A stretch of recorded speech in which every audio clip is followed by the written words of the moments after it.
Bonjour à tous. Savez-vous où votre histoire a commencé? Non, pas le jour de votre naissance, mais bien avant. Chacun de nous a commencé sa vie sous forme d'une seule cellule.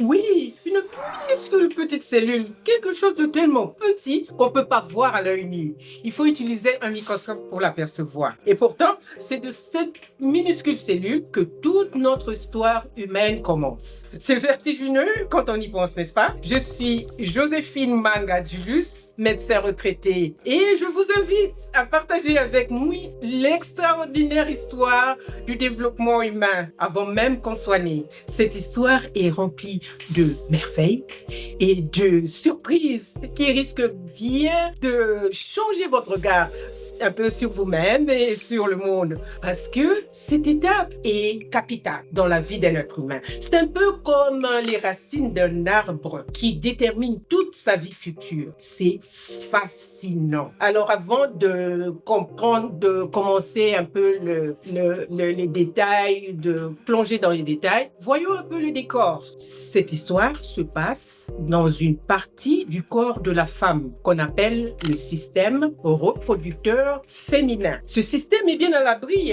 dans le bas-ventre, mais ça constitue le centre de contrôle de la vie à venir. Il est génial.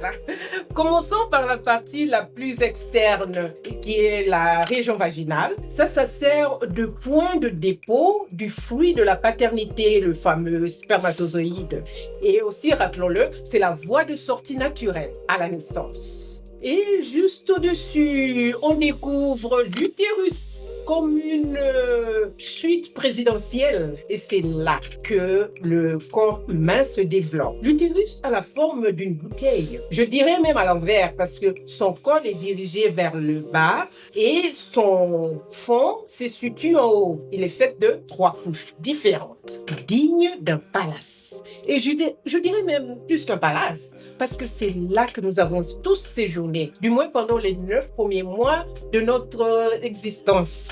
Et enfin, sur les côtés, nous avons 2 voies bien particulières reliées à l'utérus avec des extrémités élargies. Ce sont des trompes, les trompes de Fallope. Imaginons ces trompes comme 2 toboggans conduisant aux ovaires. Il y a 2 ovaires, un logé à gauche, l'autre à droite. Les ovaires sont des vrais coffres-forts biologiques parce que ça contient les œufs maternels qu'on appelle ovules. Bon, maintenant que nous avons une idée sur l'endroit où se passe notre histoire, passons maintenant à la scène clé. Quand un spermatozoïde paternel rencontre un ovule maternel, plaf, un zygote se forme. Et le zygote n'est fait que d'une seule cellule, comme on a mentionné avant.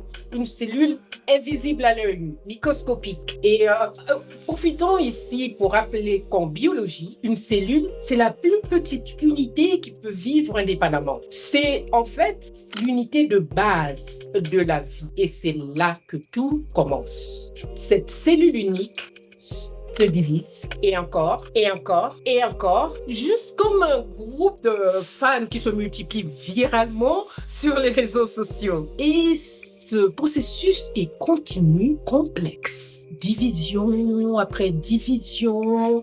Au bout de quelques mois, de 9 mois, un organisme complet, incroyablement coordonné dans le temps et dans l'espace, se forme. C'est difficile à imaginer, n'est-ce pas? Et dans notre série, nous allons suivre étape par étape la construction la plus extraordinaire qui soit. Devinez, formation d'un être humain. De la première cellule invisible à l'œil nu jusqu'à la naissance. Alors, rejoignez-nous dans cette aventure passionnante à l'origine de notre identité physique. C'est le récit commun à tous les humains. Avant de respirer, de vivre indépendamment, nous avons tous effectué ce voyage et de la même façon. C'est intéressant. Et si comprendre ce début commun de notre vie pouvait nous aider à mieux comprendre nous-mêmes et aussi peut-être à nous encourager à être plus doux et plus gentils les uns envers les autres.